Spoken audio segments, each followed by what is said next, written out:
எறும்பும் சிறிய பையனும் ஒரு சிறிய கிராமத்தில் கார்த்திக் என்ற சிறுவன் வாழ்ந்து கொண்டிருந்தான். அவனுக்கு விளையாடுவதுதான் பிடிக்கும். ஆனால் படிப்பில் அவனுக்கு ஆர்வம் குறைவு. அம்மா தினமும், "கார்த்திக், நீ நல்லா படிச்சா பெரிய ஆள் ஆகலாம்" என்று சொல்லுவாள். ஆனால் கார்த்திக், "பிறகு படிக்கிறேன், இப்போ விளையாடணும்" என்று தள்ளி போடுவான். ஒரு நாள் மதியம் கார்த்திக் வீட்டின் முன் அமர்ந்து கொண்டிருந்தான். அப்போது அவன் கண் முன் ஒரு எறும்பு ஓடிக்கொண்டிருந்தது. அது ஒரு பெரிய அரிசி தானியத்தை தூக்கிக் கொண்டு மேலே ஏறிக் கொண்டிருந்தது. அது எத்தனை முறை விழுந்தாலும் மீண்டும் முயற்சி செய்தது. கார்த்திக் அதை கவனமாக பார்த்தான். அந்த எறும்பு 3 முறை விழுந்தது. ஆனால் 4வது முறையில் வெற்றியாக மேலே ஏறியது. அதை பார்த்த கார்த்திக் ஆச்சரியமடைந்தான். வாவ்!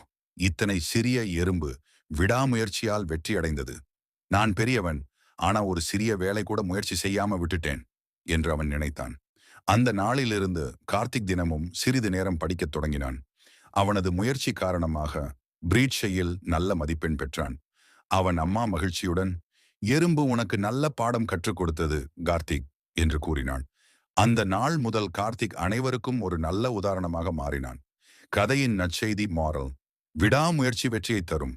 எந்த வேலையாயினும் பொறுமையும் முயற்சியும் தான் வெற்றிக்கு வழி.